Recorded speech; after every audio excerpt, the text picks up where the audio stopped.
It's 6:05 p.m. Calling this meeting to order. Let me just call the roll real quick. Pull that up on my computer.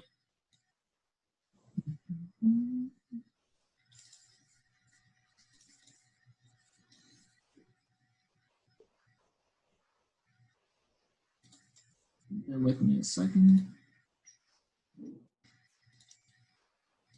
All right. Chair Barrett. Here. Chair Benzea. Here. Senator El Hadidi. Absent. Here. Pro Temp Logan. Present. Vice Chair Long. Here. Vice Chair McFerrin. Here. Senator Murphy. Here. Senator Armstead. Senator Parkhurst. Here.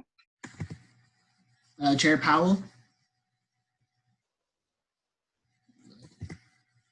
Senator Reich. Vice Chair Richards. Late. Senator Sarsour. Here. Senator Shett.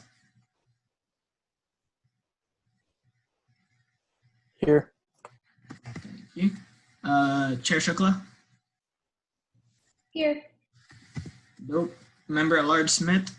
Here. Thank you. And Senator Twarnight. Here. All right. With 13 present and 5 absent, we have quorum, so we'll begin the meeting. Let me move to the agenda real quick. Okay. We're going to move on to messages from the student body president. Riaz, what you got for us?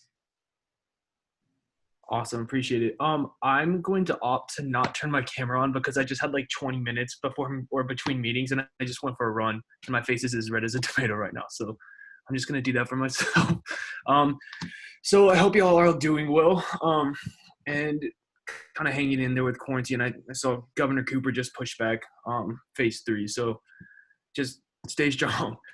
So our senior advisors have been working on a mental health cross collaboration initiatives with both NC State and Duke. So we've been meeting with them this week.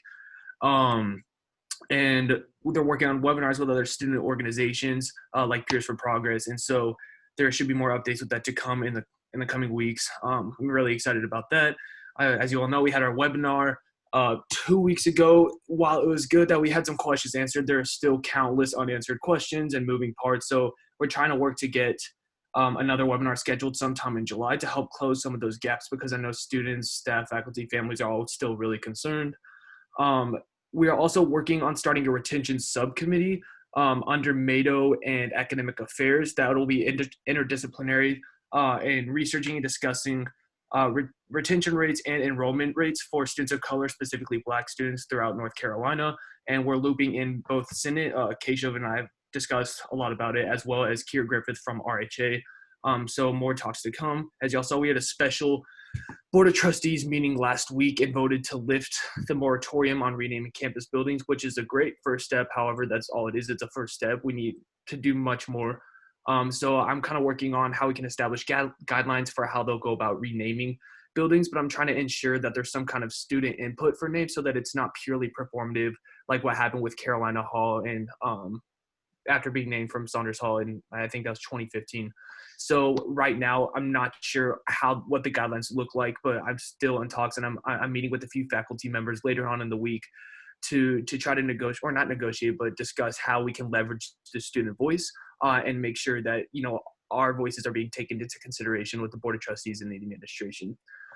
I've been in a lot of orientation meetings, both with speeches as well as panels for getting involved at UNC. So a lot of students are obviously kind of worried about how they can get involved and, find their heel print. So I've been kind of helping out with that and talking a lot. So it's been great to have conversations with first year students. I know they're excited and worried at the same time. On Friday, there was a campus faculty council, so we met for a community conversation about the year ahead, and I spoke a bit about the concerns students still have about the many unanswered questions that there are about coming back and transitioning, into the fall semester. Myself, Alyssa, and Danny met with Vice Chancellor Battle. He's Vice Chancellor of Integrity here, as well as Chief Perry about enforcement of community standards. And they were discussing how there's still a lot of moving parts, but I also wanted to discuss policing and with inevitable protests happening in the fall, just making sure that we're actually protecting students. We're still working on trying to get Chief Perry in some of our meetings, potentially Senate meeting, but as well like executive board and cabinet. So that's also still to come. We're also working on a potential virtual town hall with different candidates across the state of North Carolina before November as we ramp up our civic engagement efforts when we come back to school. We're also planning on releasing, I'm sorry guys, okay. We're also planning on releasing a full undergraduate survey addressing recent events, both COVID-19 and Black Lives Matter protests, to have questions, comments, and concerns from students across the campus to take to the administration. We're also working on a resolution about admission standards for the university to have with students regarding hate speech and everything that happened, I guess, a month or so ago, a few weeks back. But that's in initial stages. We want to make sure that we're not running into any legal roadblocks there. So that's a work in progress. We had an emergency student body president council last night for the Association of Student Governments after that UNCG housing contract was released and kind of went viral. So it turns out it's not a system-wide initiative, or not initiative, I guess, like blockade. I don't know the adjective for it. But it's only at UNCG and WCU, which is still infuriating. So all of the UNC ASG system presidents are working on a resolution to release and send to the Board of Governors as well. So that we're meeting actually, I think, tomorrow evening about it. I am going to start sitting on the provost, or Bob Lewin's provost task force for Carolina Next, kind of working on the public initiative, or what is it? It's Innovate for Public Good. It's something like that in the coming weeks. So having that student perspective and kind of navigating around the COVID-19 realm for the strategic plan. And I met with some of my executive assistants today to start a conversation on holding potentially a webinar or panel to continue difficult dialogue after the vigil last week. That was great. So shout out again, Maya, and everybody who worked out on that. But I know a lot of people are still concerned about the safety and mental wellness of minority groups on campus as we transition back. And I think this could be really helpful. So maybe closer to school starting to have some kind of webinar series or panel, something like that, that touches on the safety of students of color, LGBTQ plus students, and other communities on campus. That's it. That's it. Thank y'all for listening to all of that. I'm so sorry that literally took up an hour. But yeah, happy to answer any questions. Hope y'all are doing well, and see y'all soon. You're good, Reeves. Does anybody have any questions for Reeves? Just use the raise hand feature on the, yep, Jack, go ahead. I just have a quick question, because I know this is particularly between me, and I also know Chair Benzea are also possibly affected by this. Is there any plans to address certain travel restrictions that may still be in place come August 10th, interstate between states which are currently past phase and currently in their rising cases of COVID? I think if I could interject really quickly, I'm not sure how, I don't think that would affect us just to start. I think that's only if you intend to like return to the Northeast. And then there's like an enforced quarantine, but I don't know if there would be an issue getting down to North Carolina. No, I don't expect there to be. I'm saying if the semester were to abruptly stop and us to have to return, is there any idea, Mr. Mosley, what would be a path in which those of us who are not necessarily able to come to a housing in which there's only one other person present is possibly feasible? Yeah, absolutely. That's definitely a valid concern. One thing I've been kind of frustrated with is how a lot of administrators are dodging the off-ramp question, not necessarily dodging, but not adequately answering them. So that, unfortunately, I don't have an answer for, just because there's a lot of questions about the off-ramp that haven't been answered yet. But I can definitely bring that up to, Provost Bloom, who's leading the executive roadmap, as well as Dean Rickenberg. And then I could get back to you if that's all right. Great, thank you. Yeah, absolutely. All right, thanks for the question, Jack. Any other questions for Reeves?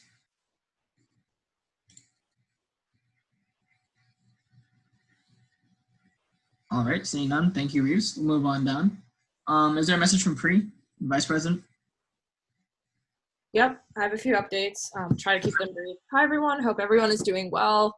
Some updates from me. We just started doing interviews for the first summer round of external appointments.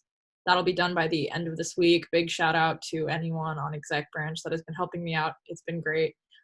So we'll have some more appointees to some of the external appointments, hopefully by mid next week. I've been having a lot of meetings with transportation and parking, both in regards to how hardship parking will operate this fall, because I think unlike any other time, the definition of hardship is going to apply to a lot more students. So we're working with not only transportation and parking, but Dean of Students Office to figure out how that system's going to work. We've also just been talking to them about parking in general. So everyone should expect to get more information about parking, I think, within the next week to week and a half. I know not a lot has been shared so far, but they're working on kind of figuring out the pricing strategy and such. So they're trying to get that out as soon as possible. We had our JGC meetings, Joint Governance Council meeting, on Monday. I think it was Monday. Might have been. Was it Monday? I think it was Monday. But Dean Reichenberg. Or was it Tuesday? I don't know my days anymore. But Dean Reichenberg attended that meeting. We talked a lot about issues of equity in terms of how the roadmap was going to be implemented. So, and there are going to be additional questions that we're going to be sending her. So if you do have any big questions that you want to ask, feel free to send those either to me, Keshav, or Reeves. A few other people on this were also on that meeting. So we're more than happy to send those questions over. And then there have been some conversations about restructuring the Student Leadership Advisory Council, or SLAC. It wasn't the most effective group in the past, so we may be splitting up into a few different groups. There is talk about potentially moving some of the diversity, inclusion, multicultural, multi-faith groups out of that into potentially the Diversity Inclusion Office and kind of having an advisory council. I've had conversations with both Maya and Chaz, who are the MATO co-chairs. So I'll have updates about that at potentially a future meeting. And then Lamar and I have been talking about trying to get access to some of the survey results from the administration. So a lot of you have been receiving emails over the past few weeks from Dean of Students Office, Student Affairs, Chancellor's Office, but we as a student government don't necessarily have access to those results. So we're working on seeing what we can get from the different administrations to sort of inform our policy making and our decisions, and potentially put out our own survey as well, based on the gaps that we kind of see in what they've been able to collect from students. But I think that's everything from me. Does anyone have any questions? Any questions for me?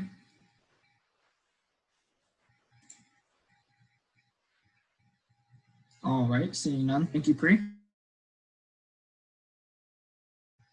I'm going to move on down to messages from the undergraduate treasurer, Stephen. Yeah, thank you. So there's not been much on my end in terms of developments. Our next meeting with Vice Chancellor Pruitt, I believe, is next week, so we'll have more updates after that. I was also in the meeting with Dean Reichenberg yesterday, as was said. So if there are any questions about that, I can also answer those. I met with our organizational treasurer, Jack, today to sort of discuss some broad monetary policy from the exec branch for undergraduate student government as a whole. One of the proposals that we want to try to bring back are reinstituting annual budgets, which were sort of done away with / swept under the table after the split in 2017, but that we see could really be a strong component of fiscal policy for student government going forward. So we're going to hopefully try to sit down over the next few weeks and months and workshop new annual budget language. Other than that, there's not much on my end, so I'm stand for queries. Any questions for Stephen?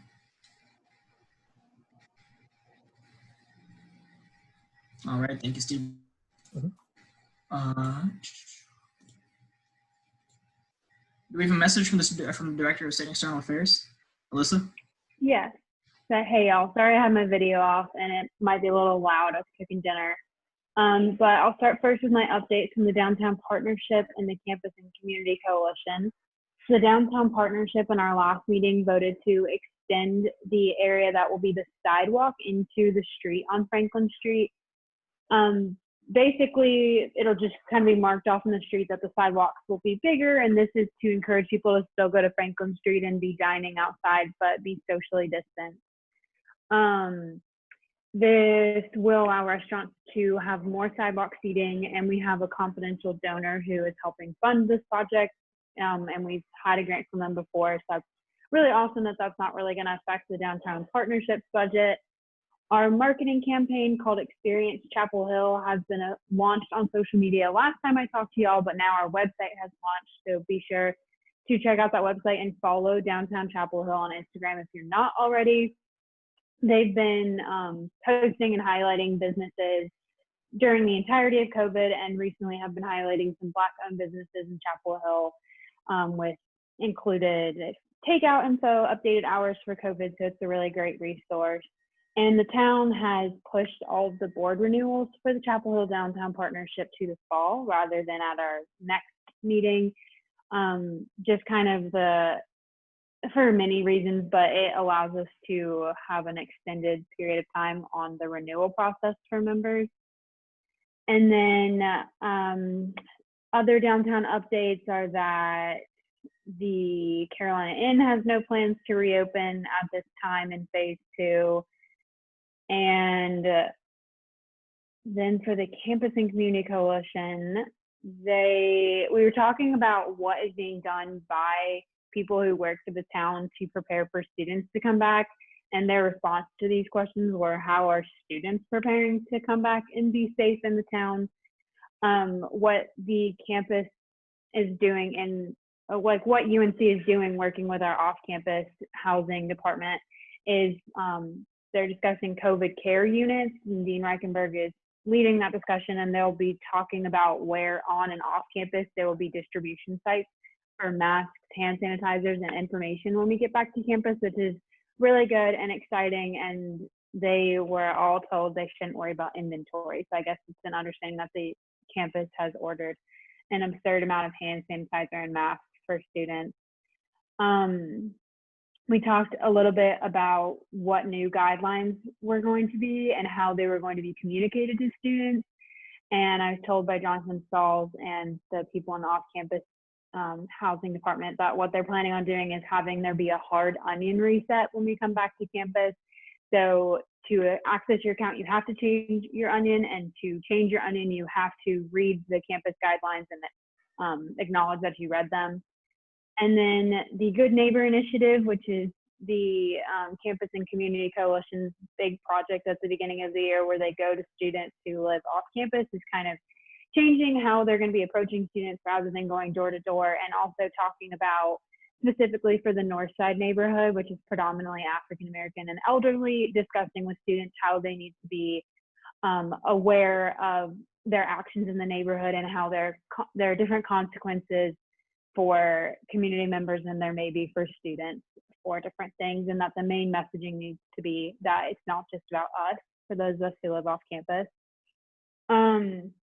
My updates as far as the UNC system are kind of summarized by Reeves. ASG is still unclear on what they'll be doing with the freed up budget from having remote meetings rather than meeting at campuses and funding students getting to those campuses in the fall. And summer school students have already been charged the ASG fee.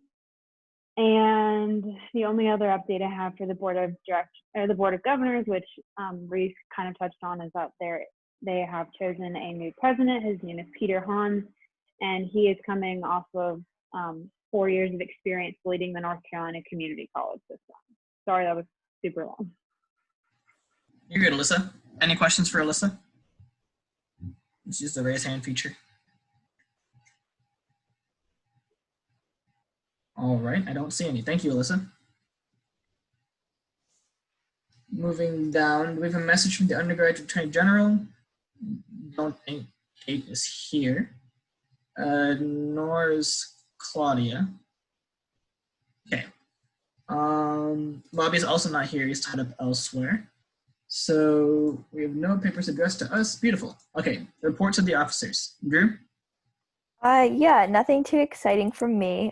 Between last meeting and this one, I had to send out an ethics absenteeism warning to Senator Murphy.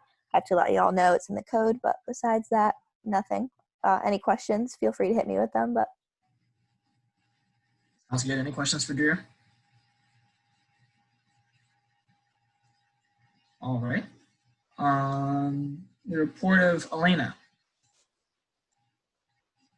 Is Elena here? I don't think she is. All right, we'll hold off on that. Actually, Amber, would you happen to have anything from Elena? Okay, I don't think so. Okay. Report from Baxter. Sorry, no, I don't. Very good, dude. Okay, thanks. Baxter. Yeah, R&J met last week. We discussed the finance bills that are up today and the bill to ensure a safe space to mandate trainings for senators. We passed most of the finance bills favorably. Most of those were just small technical corrections to fix things that we hadn't updated in the code to match other university policy. So most of those were passed favorably. The one that is on the general orders calendar, we also amended and thought was good, but we passed without prejudice because it was a relatively large change to the finance process and thought it deserved to be heard by the full Senate. Sounds good. Any questions for Baxter?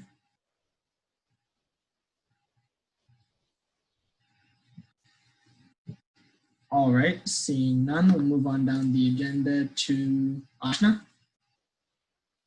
Yeah, hey everyone. I hope everyone's staying safe and well.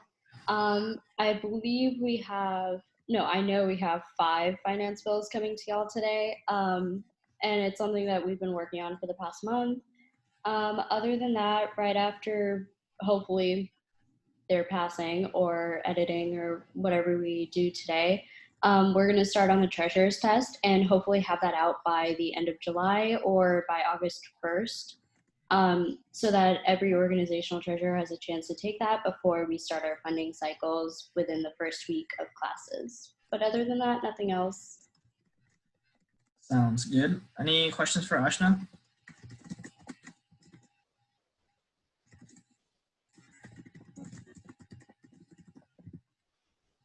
All right, seeing none. Moving on to Maya, you have a report for us? Nothing much really to add. I also, along with Kashif and Senator Smith, we all sat in on the meeting with JGC and with Dean Rackenberg. And so just to echo what have everyone has ever said, here if you have any questions that you would like to relay to her through email, I'm here to serve it as a service to you. And other than that, I was unfortunately unable to join a call with the planning committee for the retreat. So we have some updates in regards to the retreat. So that's all though. Sounds good. Thank you, Maya. Any questions for Maya?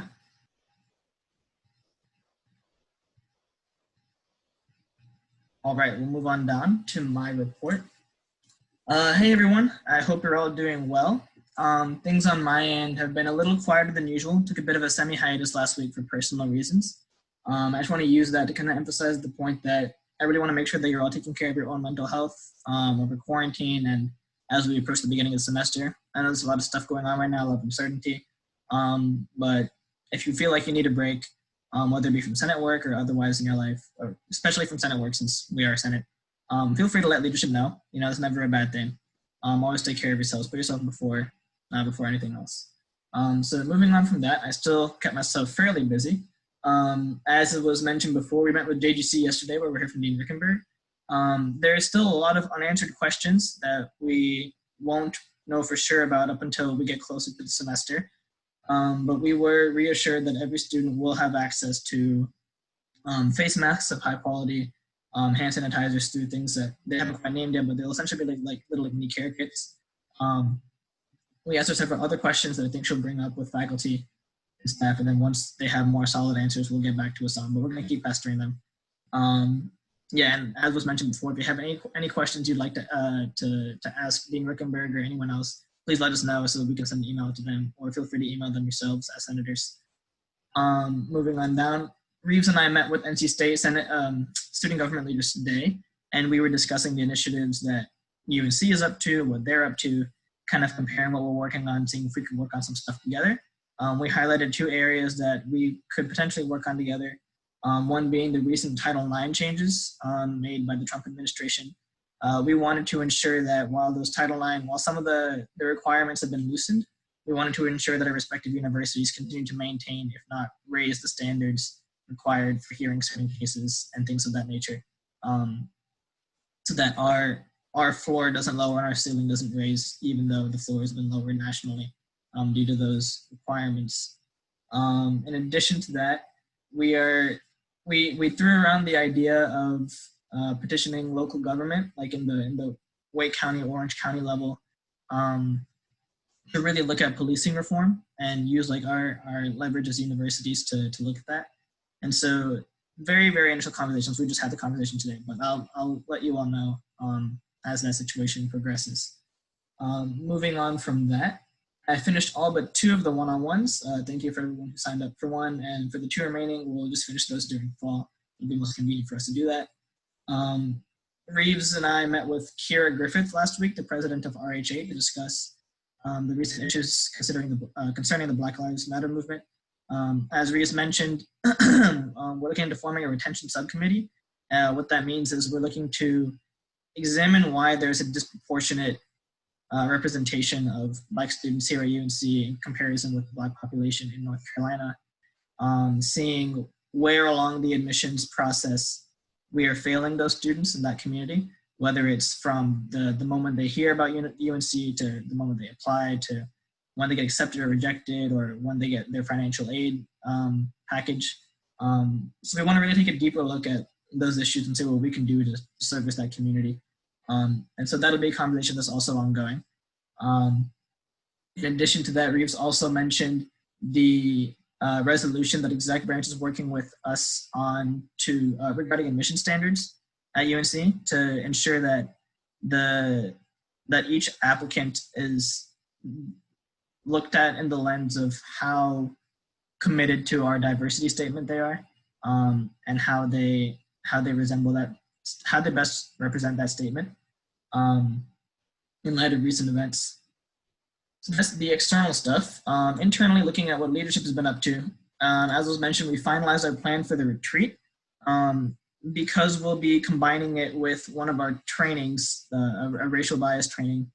The senior advisor who we reached out to, who'll be administering that training, is free July 31st. So that's looking like the most likely date that we'll be having that retreat. I'll send out more details regarding those soon in the next coming days as the details are finalized. The retreat is going to be a really just fun and casual time for us to meet and just get to know each other. Do like an icebreaker of sorts, have like a little like game session, brainstorm legislation for like 5-10 minutes before we go into that racial bias training. I really want us as Senate to get to know each other better, because at the end of the day, while we are a university sponsored organization and we're here for important stuff, we're also a club and we're also all students. And we work best when we all know each other well and have a good, strong chemistry and bond with each other. And also just because it's fun. You know, I'm bored in summer, want to have a blast. And so we'll be planning that. I'll send out more information in the next couple of days. We'll also be sending out a form to all you guys around mid-July to see what your plans are for coming back for the semester, whether you'll be working remotely, coming back. If you are coming back, if you have health concerns that preclude you from meeting in person, because we need to start planning and figuring out how Senate is going to work in the fall, whether it's going to be entirely remote, entirely in person, or a hybrid option.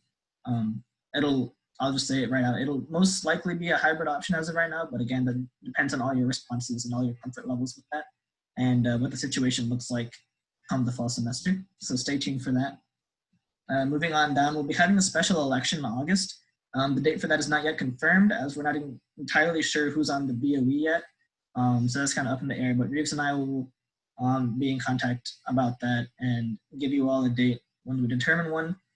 Please tell your friends, please tell any first years you may know joining the university, any seniors you know who didn't get the opportunity to run for Senate but always wanted to. We've got, I think, 9 seats to fill, I believe, and a few empty districts. And so it'd be really, really nice to get those seats filled so that we can be as representative as possible. On the note of getting seats filled, we still need more applicants for Senate staff. We have 3 so far, and while they're all very competent, we have many more positions that we still need to fill. And so we'll be hearing the first of those interviews this weekend, and then another round for next week. But please be telling your friends, again, telling anybody that you think may be interested in working for Senate. If anyone wants a detailed list of what the positions do or what the time commitment is, you can reach out to me. You can look at the student code. Both will give you a good sense of that. Moving on down, we've gotten an initial list of educational topics that we'll be making explainer videos for you all, as promised, which include things like explaining certain committees, what they do, SFAC, TFAT, TFAS, for anyone that's not a committee, TFAT, SFAS, yeah. Explaining what they do on campus, explaining what those acronyms stand for, so you'll have a better idea. Explaining the external appointment process, parliamentary procedure, the structure of student government at UNC, things like that. Just to make y'all's jobs a little bit easier and give you a better understanding of what we're doing here. Finally, moving on down to the legislation we have tonight, we'll be hearing changes to the finance code, as Ashna said. I'll save more discussion on that for later. We'll also be codifying the nomination process for the commission that we formed last Senate. Lamar will talk more on that once we get to that. We also have a resolution proposed by Colin to support the renaming of UNC campus buildings after lifting the moratorium last week. Really happy to see that go through. We'll be codifying the arts task force into an arts committee, and that'll be one codification of a larger group of codifications that will also be happening come the fall semester, because there are a lot of committees that currently exist in practice but not in code, and a lot of committees that currently exist in the code but not in practice. So just update code, just formal stuff. And then last but not least, we will be requiring 4 trainings for senators, or we'll be pushing legislation today to require trainings for senators that include Safe Zone 1 Act, Haven, and a racial bias training, and potentially exec branch cabinet members as well. So we'll be hearing that bill today. I'm looking forward to see what all your thoughts are on those. And with that, I will take questions. Oh, yeah, so there also is a Senate Instagraphic already made to publicize the staff application. I think I sent it in the Slack a little while ago, but I can resend it again in the general. So you can put it on your, it's formatted already to fit in your story, fit as a post on your Instagram profile. So yeah, I'll resend that today after the meeting. And those are due this Friday by midnight. So yeah, I know that was a lot. Apologies for the content, but there's been a lot going on. Oh, last but not least, we won't be having a formal full Senate meeting in July, just because we'll be going back in August anyway. Might as well just meet then. We've had 3 meetings over the summer. It'll also free up time for us to have a retreat. So yeah, that's it. Yeah, on Slack, the app, yeah, okay. All right, we'll move on down the agenda to the public comment period. Are there any members of the public who wish to speak at this point? You'll have 2 minutes. Please raise your hand using the raise hand feature on Zoom.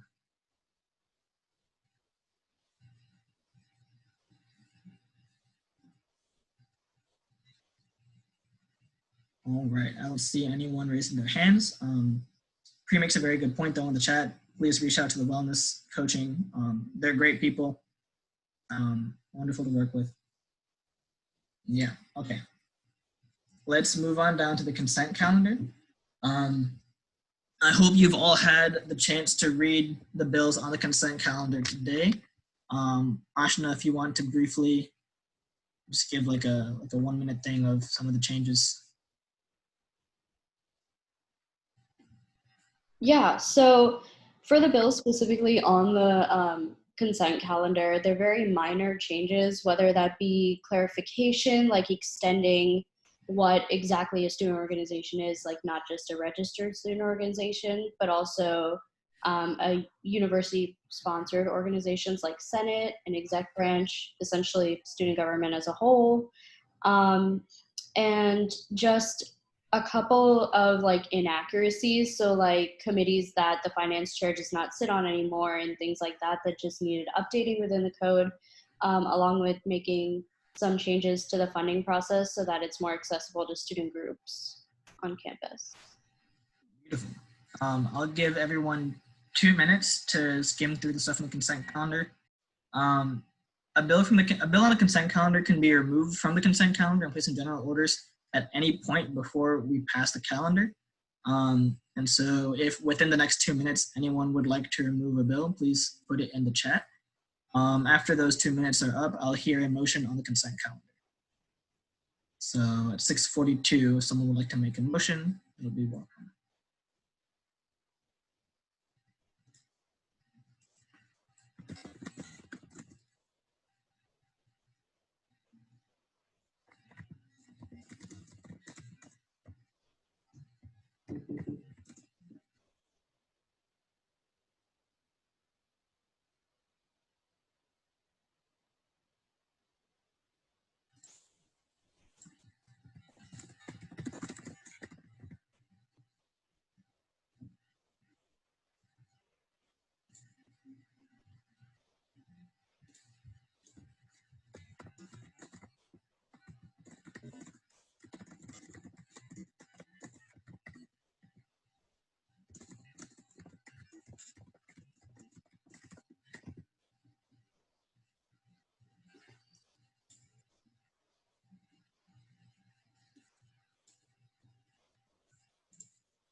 All right, it's now 6:42. Would anyone like to make a motion on the consent calendar?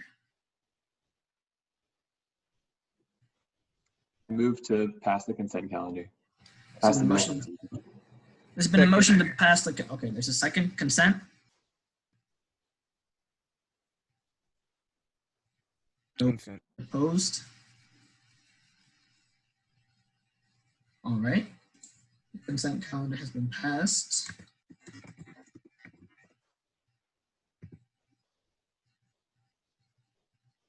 Actually, wait, if I can get everyone to use the yes/no feature on the right again. Sorry, I forgot about that. Just so I have confirmation from everyone that we are indeed voting to pass the consent calendar.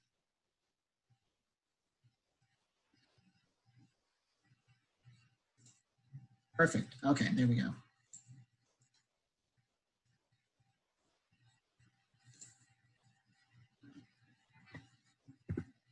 All right, moving on down the agenda.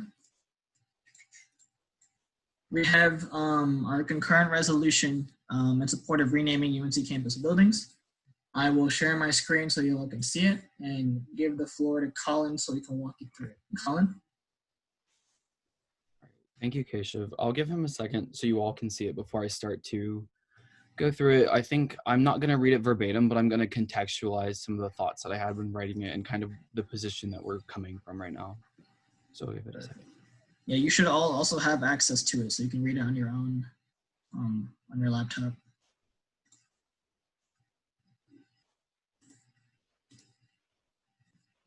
All right, here it is. Okay, cool. Thank you, Keshav. So writing this, I think it's important for me to contextualize that the position we're coming from now is that I feel as a Senate, we just historically and traditionally in the past, not enough has been done to be advocates for marginalized communities on campus and especially Black students. And at this point, this resolution is neither a wish, a simple ask for change. This is now a demand as students. We're coming from a position where we have to remind administration who is calling the shots here. So the context of this, I think, is really important for me because every day that we are complacent and allowing building names to remain tied with white supremacy, slavery, racism in general, we are allowing students to feel uncomfortable on this campus, and we are not serving the people that we said we would serve. As an institution, being complicit is just as bad as taking sides with administration.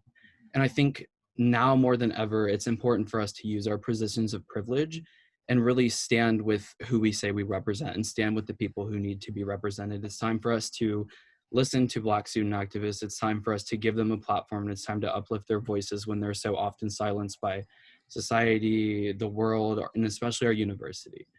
it's time for us to really take a stand on this and remind the administration that we are not prisoners in their eyes and that we are the ones who are going to make change on this campus.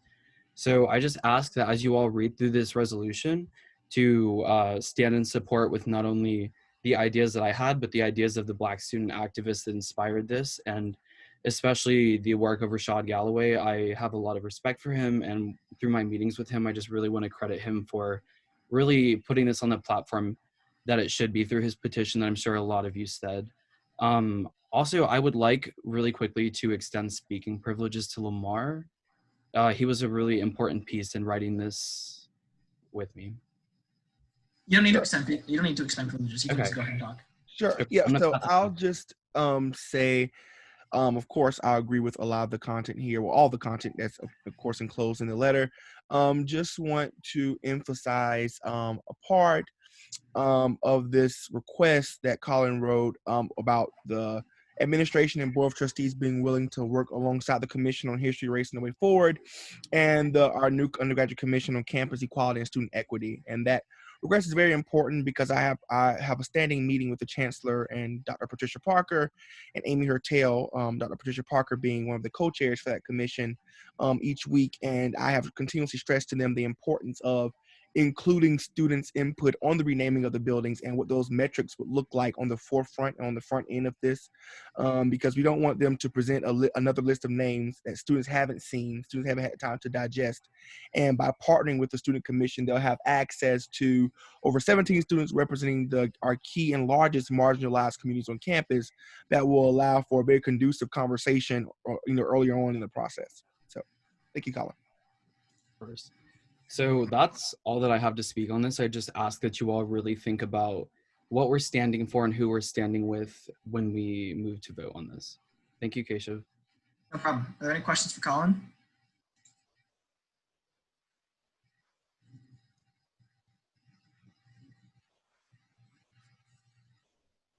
All right, if there are no further questions, I will entertain a motion to enter debate.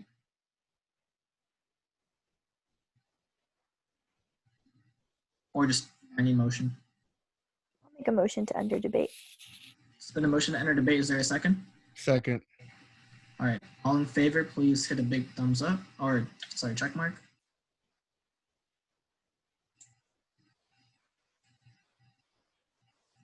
All right, any opposed?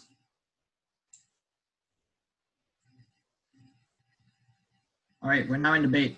If anyone would like to speak, please use the raise hand feature on the right and we'll get around to you. Senator Armstead? Yeah, so I think this is a unique opportunity for us. Unfortunately, the opportunity that we're in right now to realize that coming behind this movement is really important. I think what we realized too, especially with the Wilmington Massacre, that I think a scary majority of people I've seen have never heard about it in their public schooling, especially in regards to Keenan and some other people on this list. So I think an important thing we could potentially include is context behind these names.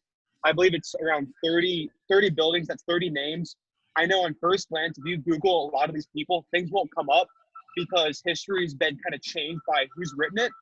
So I think if we provided context under a lot of these buildings, I think it could become a lot more powerful and also something to stand behind too. If we want administration to see it too, I think a blanket demand isn't going to do a lot, but if we have context and show what each of these people have done and how they have been racist, how they've oppressed populations they've been allowed to oppress in the past, I think it'd become a lot stronger and a lot better chance of being heard and respected as a voice. Thank you, John. Very well said. Would anyone else like to speak?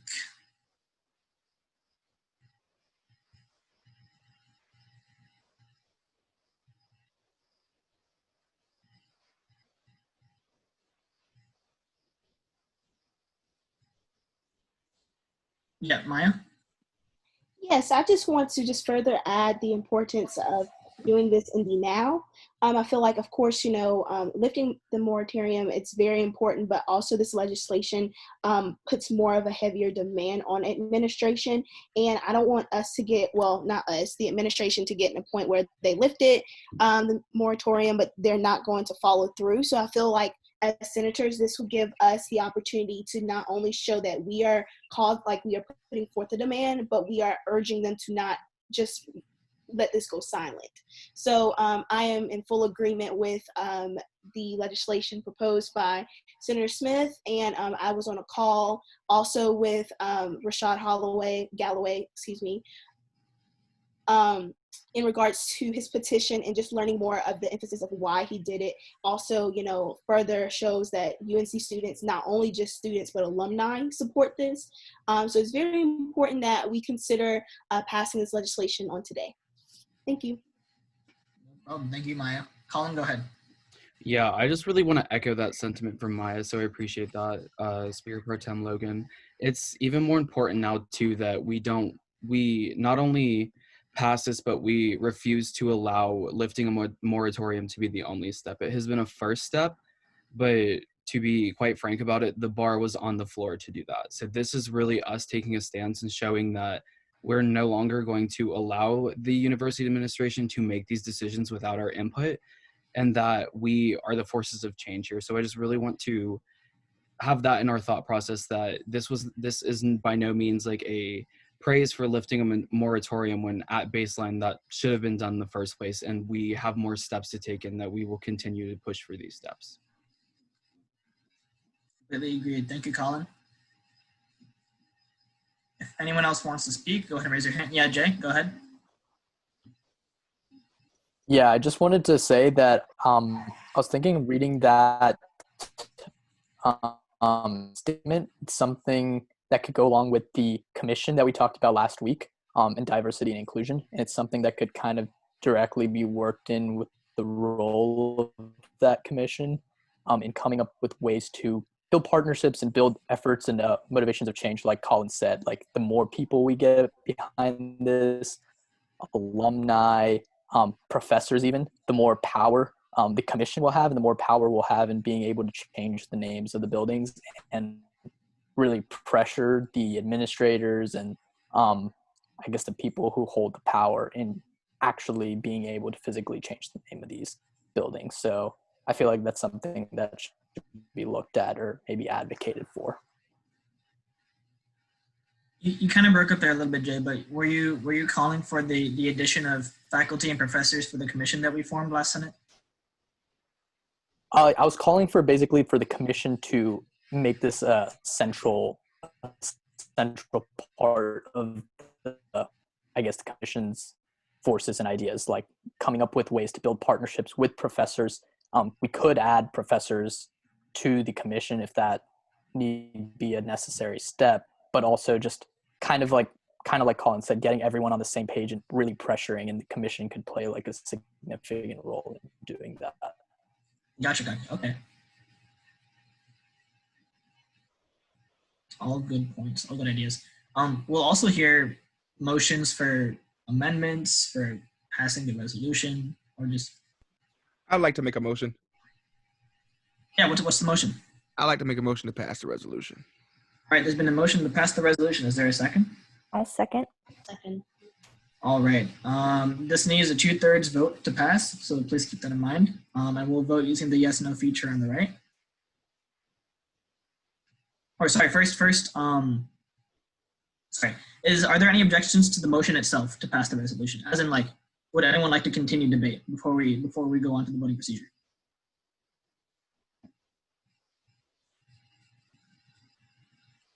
All right, there are no objections. Okay, now we're in voting procedure. So if those who are in favor of the resolution will please click yes, those against it click no, and those who would wish to abstain, click the coffee break button.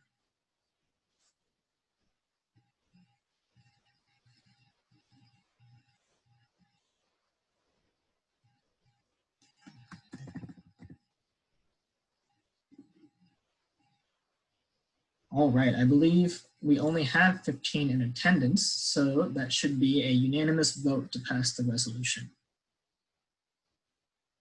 All right, thank you all. Please leave your votes up 1 sec.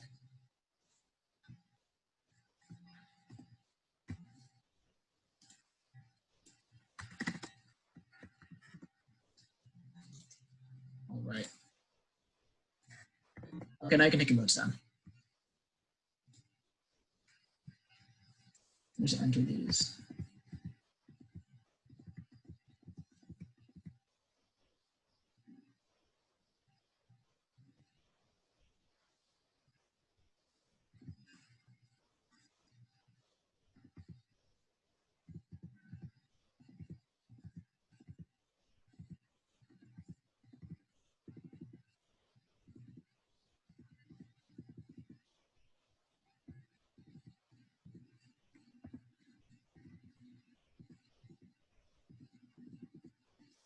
All right, moving on.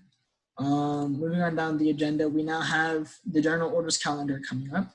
The first bill of which is USB 10214 to update and correct Chapter 4 of the Financial Regulations. I will pull it up on my screen and share it with you all, but Ashna, if you want to go ahead and start talking about it.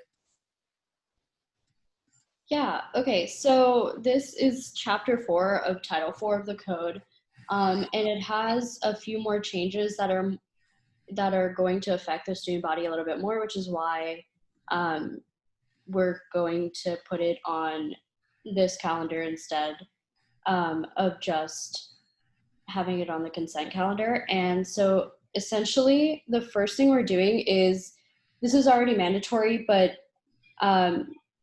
an orientation meeting is supposed to be mandatory for every treasurer of a student organization before the funding cycle starts and before they can apply for funding. We're changing it to a training so that instead of incorporating a separate orientation meeting and a treasurer's test, this would kind of combine the two and be available online for all the treasurers to take. And that'll of course help us this fall, but hopefully will make the process a little easier in the future, just in case treasurers or other officers cannot come to this meeting physically. Also, later on, we changed the submission period from 24 to 48 hours. This just allows more student groups to kind of have time to fill out the actual submission form. And we solidified it so that the first period after the first funding cycle and the first submission period will open the first Friday after the first day of class.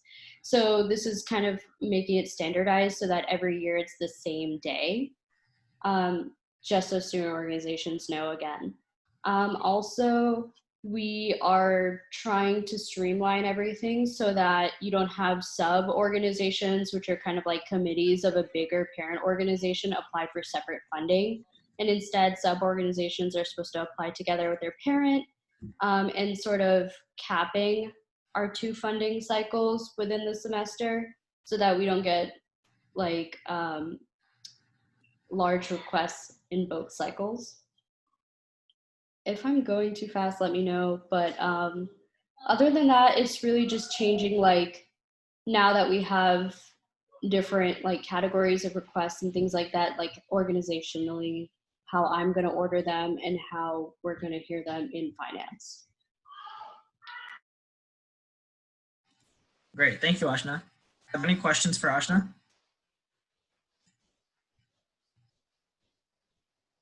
I'll also entertain motions. I'll make a motion to approve the bill. Okay, there's been a motion to approve the bill. Are there any objections to the motion? Would anyone like to remain in question and answer period or make a different motion? I'll second Lamar's motion. All right, seeing no objections and seeing a second, all in favor of the motion to enter voting procedures?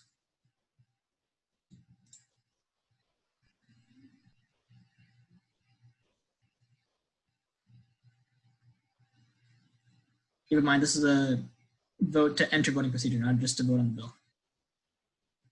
All right, looks like everyone's in favor. Okay, we're now in voting procedure. So all in favor of passing this bill, please click yes on the side. Those against it, click no. Those who wish to abstain, click coffee break.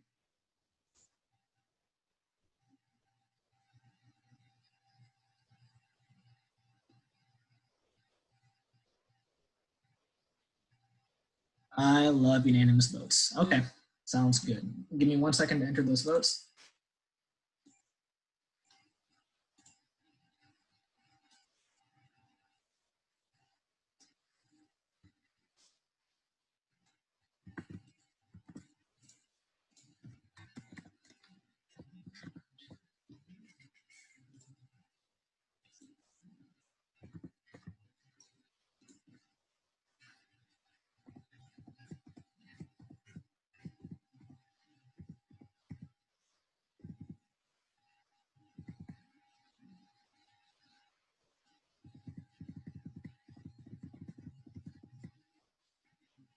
All right, beautiful. Okay, moving on down the agenda. We'll now hear USB 102.16 to ensure a safe space in Senate. This is a bill that I introduced with support of Colin, Drew, and Maya. Yeah, so the purpose of this bill, let me just share my screen real quick.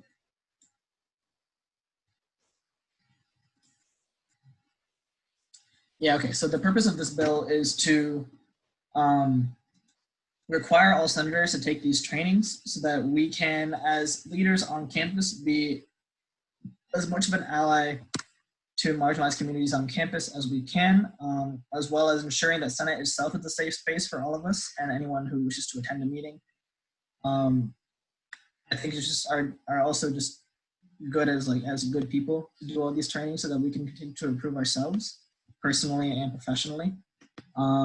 These trainings used to be optional in the code, so the changes that we're making them mandatory.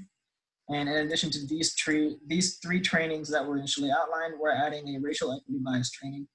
And this is the kind of training that we'll be doing at our retreat in July. So those who attend that retreat will get credit for this training. If I scroll down here. Yeah, so if a senator has already completed one of these trainings before the Senate, they can submit a request to the ethics chair, currently being Drew, and they can grant or reject the approval or send it to the committee. And you need to do at least one each semester, including during the semester that you were elected, just to ensure that you don't hold off on doing all of them until the last semester in office. Let's see here.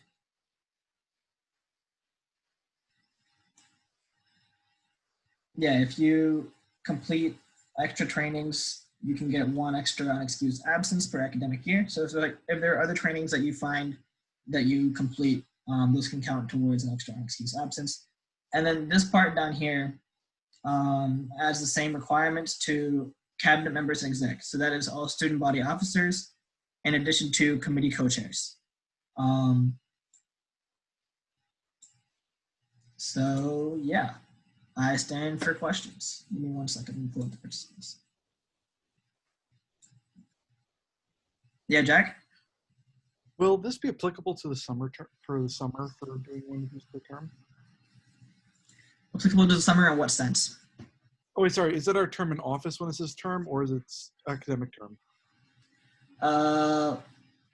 During their term in office.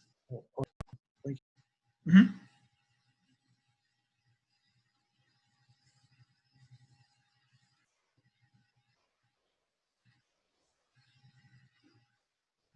All right, if there are no other questions, I'll entertain a motion to enter debate.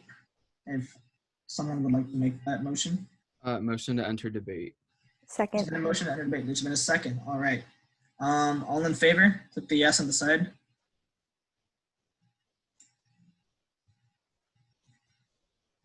All right, any objections? For an objection, click the red no. All right, seeing none, we're now in debate. Those who wish to speak, please use the raise hand feature on the side. Colin, go ahead. So I had some conversations with Danny about this bill, the chief of staff, and I have 2 amendments regarding the cabinet piece that I would like to offer. Okay. The first amendment being, this is just like a technical change in, I think it's A and B, where they report like which executive officer that they report to. Instead of it being the undergraduate secretary, it makes more sense for that to be chief of staff, because that's who's directly over cabinet committee co-chairs. Sounds good. I'll deem that friendly. Okay.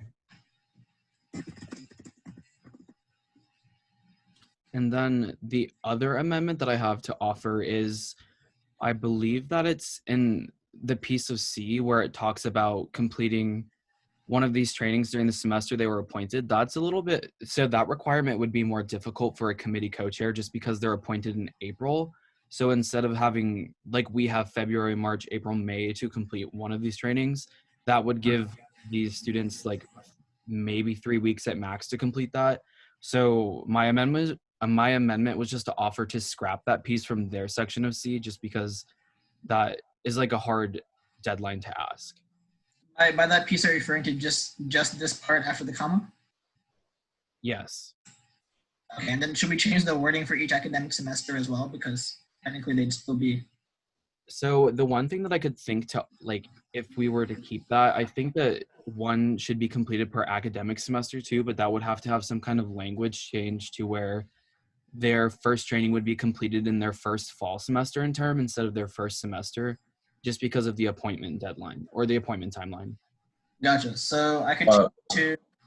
Can I make a secondary amendment to change that to change including to accept? So just accept. Oh, okay. Yeah. Yeah. Favorable. Just change including to. Okay, I'll do that friendly. Thank you, Baxter. I'll just strike out the word during. Does that sound good? All right, until cabinet member excluding the semester they were appointed. Yeah, okay, sounds good. All right. Would anyone else like to offer an amendment, make a motion, just discuss points of the bill that concern them or that they support? Yeah, Drew? Yeah, this is really just a general comment in support of the bill. I know that when we see things like this, it can be sometimes seem like a lot to put more things on us and other student government officials that we have to take care of. But I promise, guys, that this is not going to be like another scary addition to the ethics laws. These kind of things, like if you really space it out over your terms, you could do one training every 2 months. And I think that especially recently, we've passed a lot of resolutions or discussed a lot of things trying to form palpable change on UNC's campus and our surrounding environment. And I think the most base change we can take is really try to inform ourselves and really start from the bottom up. So I'd really encourage everyone to sort of take that first step and just work a little bit harder to hold ourselves accountable. So for that reason, I think you guys should support this bill when we vote. Thank you, Drew. Yeah, I'll echo that sentiment and say the first step in changing the world is changing yourself. So I think this is a good first step and for all of us to improve ourselves in both, as I said before, personally and professionally. All right, doesn't look like anyone else has any more discussion points. So I'll entertain motions.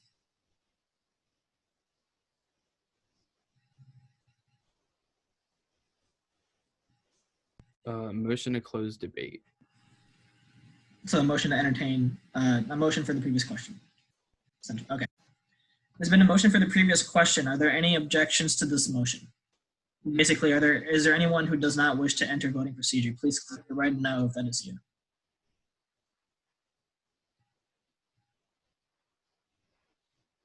All right, seeing no objections, we're now in voting procedure. Those who wish to adopt the bill, please hit that fat green check. Those who don't, hit that red X. Those who are unsure or wish to not vote, hit the coffee break. All right. Waiting on one last vote. There we go. Okay, give me 1 second, everyone. Leave your votes up.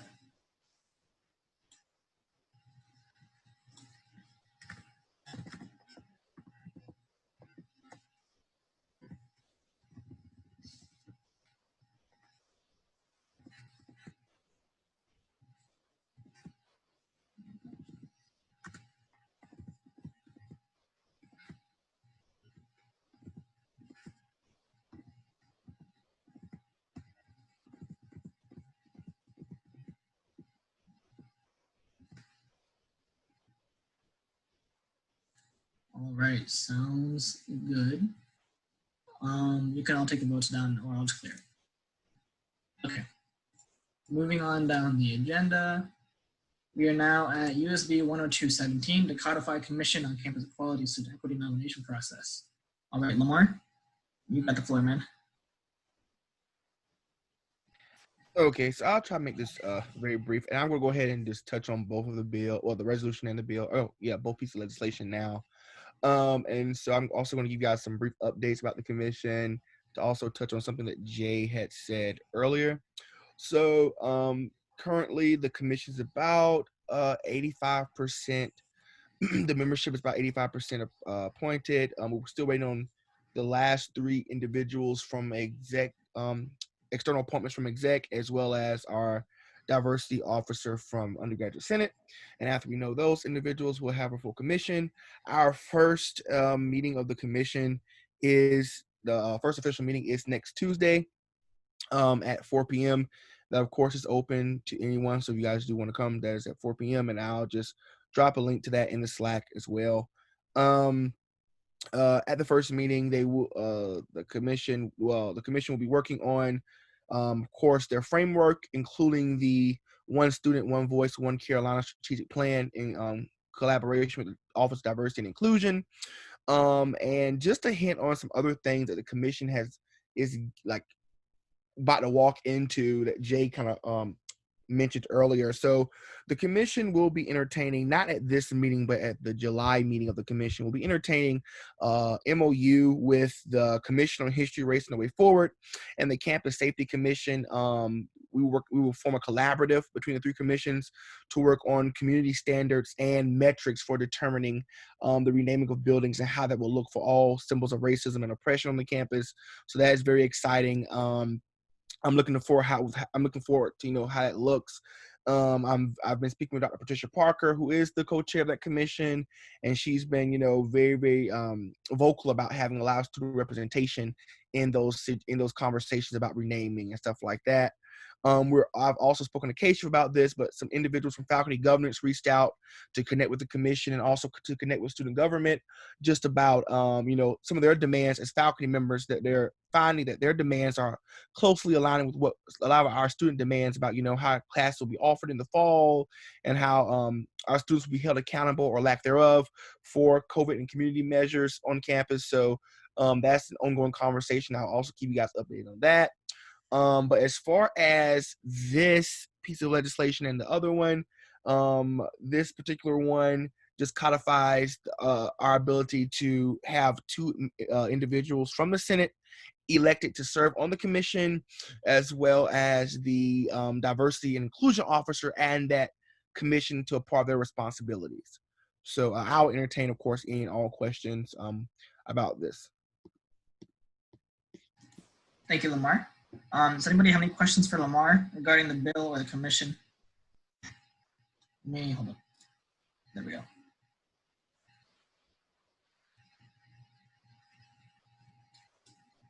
We'll also entertain a motion to enter debate, question mark. So if anyone would like to make that motion, feel free. Motion to enter debate. It's been a motion to enter debate. Is there a second? Second. All right, everyone who wants to enter debate, please hit that green check.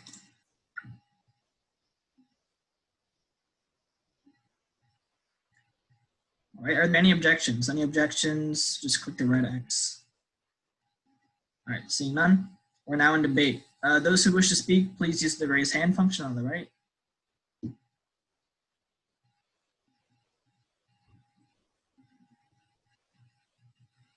I'll go ahead and go first. It's a pretty simple bill. It just codifies the way that we approve people for the commission. 2 senators and our D&I coordinator, who will be appointed eventually once our staff application cycle finishes up. Yeah, it's pretty technical stuff. So that's all I have to say on that. If no one has anything to add, I'll also entertain motions. Oh, Baxter, go ahead. I'm just also going to support this bill and say that I appreciate adding a greater role for the Senate in other commissions and in organizations that work outside of just the Senate, especially because I think taking away the ability to serve as an external appointment was the right move. I think that doing something like this where senators can still have another way to be involved is a good thing. And obviously this commission, we already set that up that way, but setting it up to be an elected position makes a lot of sense to me.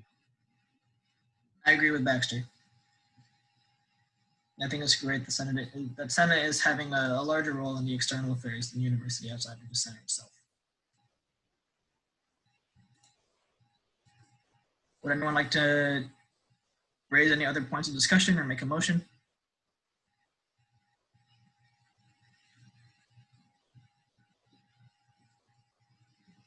Make a Make a motion motion to to enter move to voting. final question.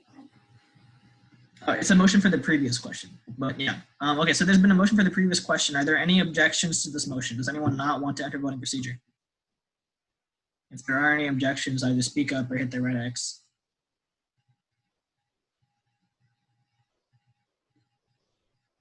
All right, seeing as there are no objections, we're now in voting procedure. Y'all know the drill. Vote on the bill.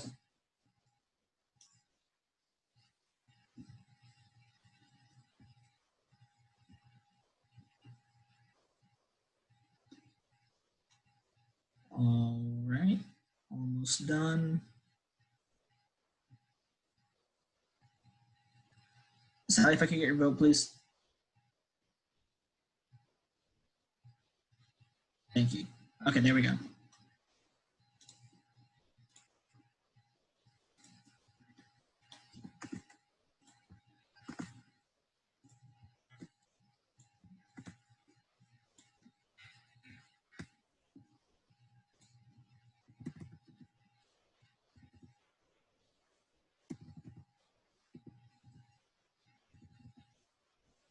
All right, beautiful.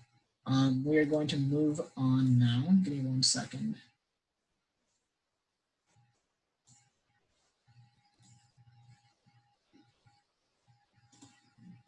Here we go.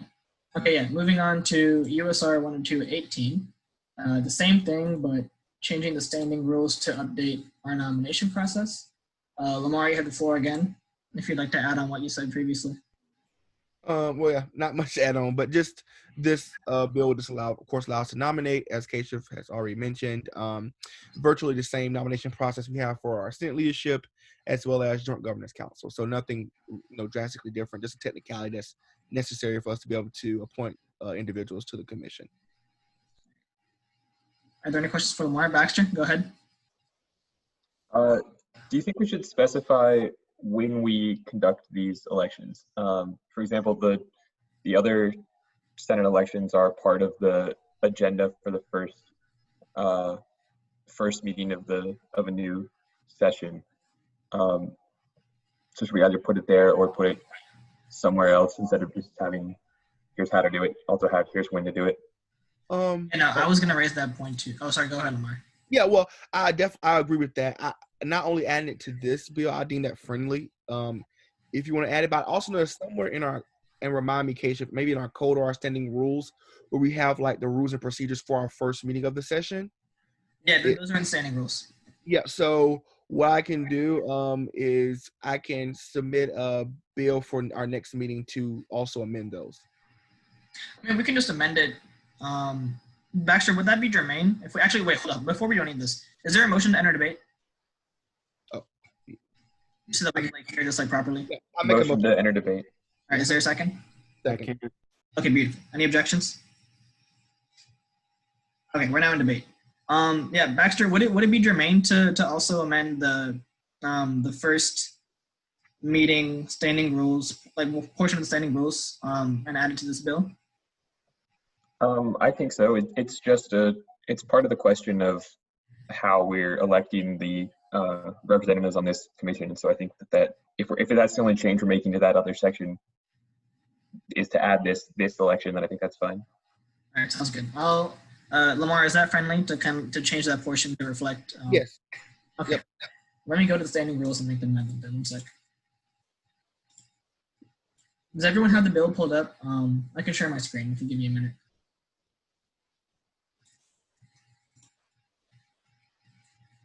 Which ones?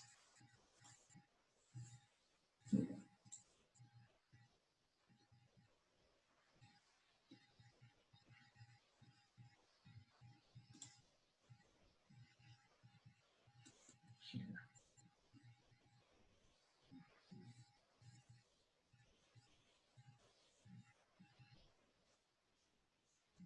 Oh, actually, can I take this opportunity while we're waiting to also mention one more thing?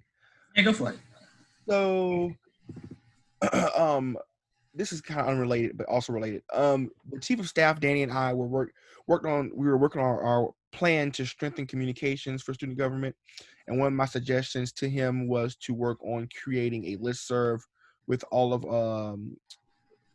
Senate leadership in that listserv, including committee chairs, speaker pro temp, and our exec branch leaders as well, and GPSF leaders.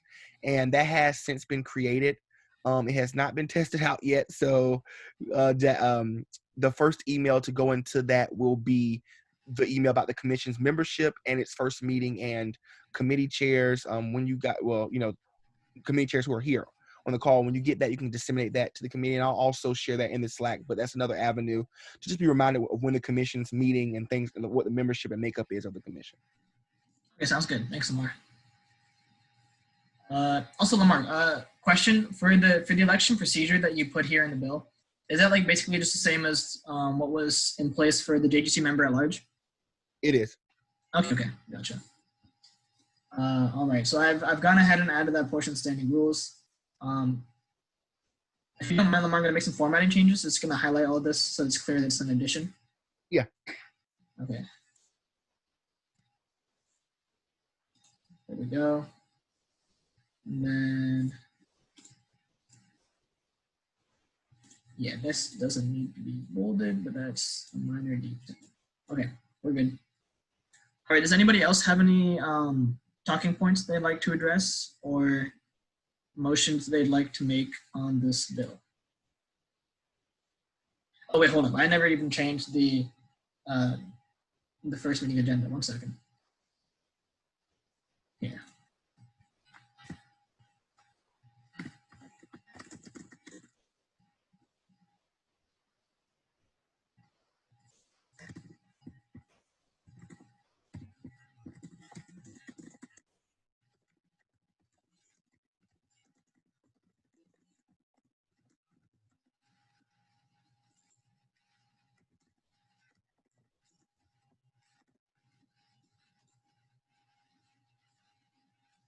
All right, there we go.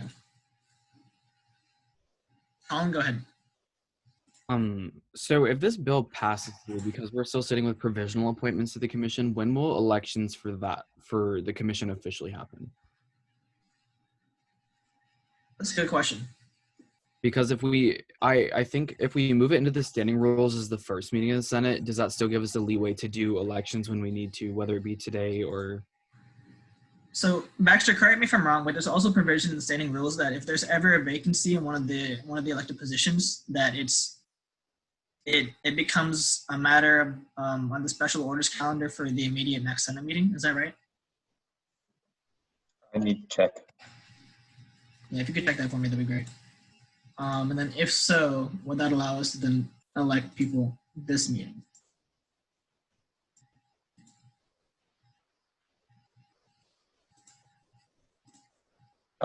Yes, it's vacancies among appointees of the Senate shall be filled within the next full Senate cycle, shall be filled by election according to the procedures of these rules at the next regular meeting of the Senate.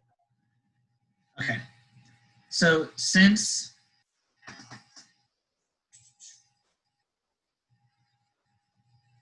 technically these things haven't been codified yet, I think we'd have to wait until the next full Senate meeting to officially put people in place. I don't think that would be an issue, right? Because y'all are already on there provisionally anyway, so we still have representation on the commission, right? Yes. Okay. Myself and Lamar. Yeah. So it's you and Lamar. Okay. So I think we should be good regardless provisionally. So we'll, after this passes, we will have that election on the special order calendar for next full Senate meeting.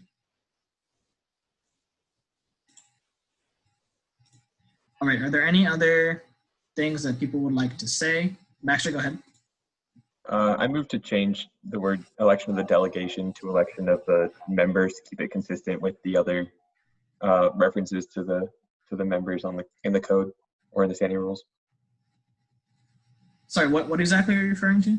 On 103.003, the number 8, it says election of the delegation. Yeah. Or, yeah, can we change that to election of the members? Okay. election of the members of. Okay. Lamar, is that friendly? Yep, it's friendly.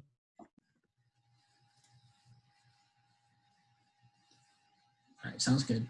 So then, Baxter, do you also want to change this to members? Wait. Yeah, I'll make that amendment proposal. Wait, am I sharing my screen right now? Yo? No, I'm not. No, but I'm looking at the bill, so I see what you're talking about.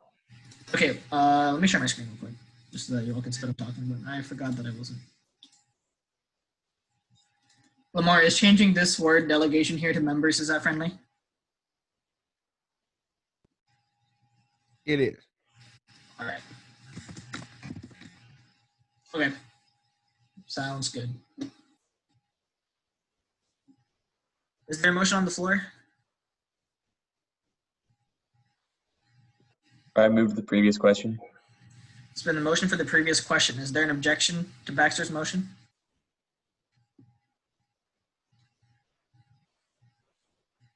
All right, seeing no objections, we are now in voting procedure. This is amendment to the standing rules. So it needs a 2/3 vote. I will keep that in mind. And go ham, enter voting procedure.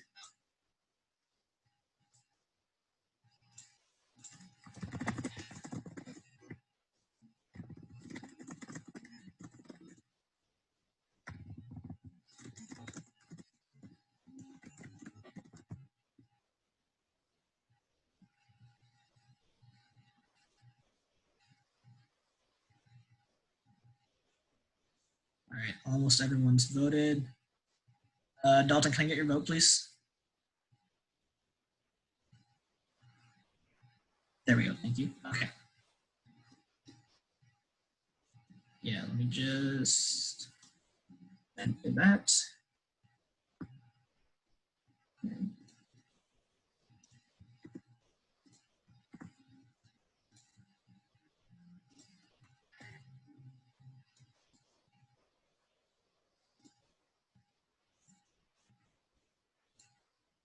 All right.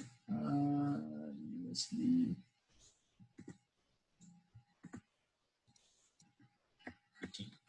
Okay, perfect.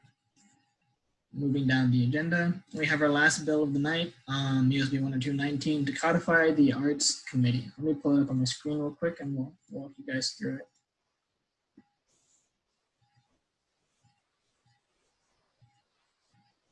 I think honestly Colin could probably speak to this better than I could, but I'll still briefly say a few words before I let him talk on it. But basically, the Arts Task Force is a thing that exists with an exec right now that pushes for the arts on campus. And they wanted to codify it as a formal committee because it essentially functions as one. And the chairs of the task force, from what I hear, are essentially cabinet members already, like de facto. So just kind of formalizing that. Colin, if you know more about it, I'll let you speak for a bit. Yeah, so just to provide some context, the Arts Task Force, as it was started last year by the Martin administration, I believe. And at this point, it exists in the Mosley administration as a standing committee. So this would just make that official. This will be like the first round of this. I have a bill that will be later in the fall that's adding a few more committee positions that aren't officially on there. But just what it does is just ensures that, especially when we're regarding the bill that we passed about safety trainings, it ensures that these positions are also held accountable under them, and it puts that oversight to include them in the definition of what cabinet is. That's the only insight I have to provide on it. Besides, it allows the committee to continue doing its work and ensures that it transfers from administration to administration. Beautiful, thank you. Are there any questions for either myself or Colin?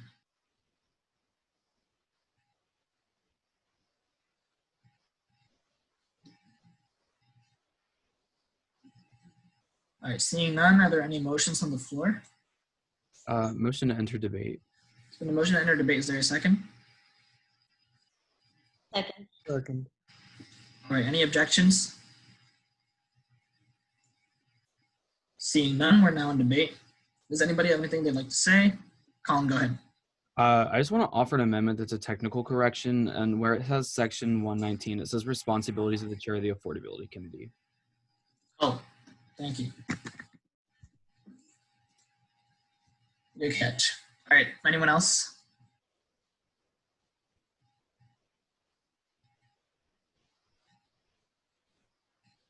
I'll also entertain a motion. Motion to the previous question. So the motion for the previous question, is there a second? Second. Are there any objections?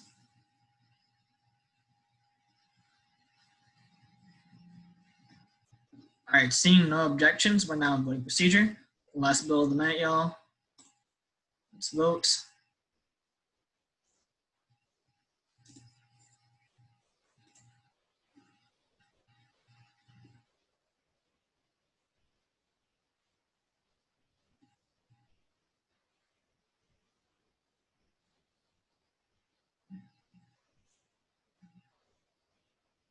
All right, we're just waiting on one last vote.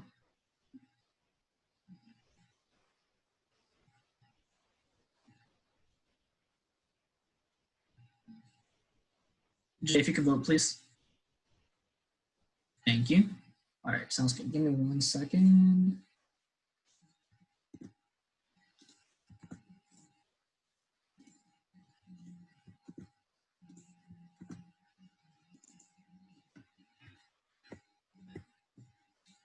All right, beautiful. That is the last piece of legislation that we had for tonight. In terms of notices and announcements, I will be sending out a when to meet for the day of July 31st to determine what time is best for that retreat. Everyone, again, please publicize the Senate Staff app on your socials. Please finish the student code test if you haven't done so already. And be on the lookout for that form mid-July. No, so the retreat won't be mandatory. It's just a casual thing for all of us to get to know each other better. But if you want to get your racial bias training out of the way early on in the summer, it's a great way to go ahead and do that because we'll be doing that at the end of the retreat. So yeah, if nobody in leadership has anything else they'd like to notify or announce to the Senate, I'll entertain a motion to adjourn. Motion to adjourn. Wait, one second. Jack, go ahead. I was going to. Motion. Okay, so I'm assuming that's a second then, Jack? Happily. All right, everyone please vote.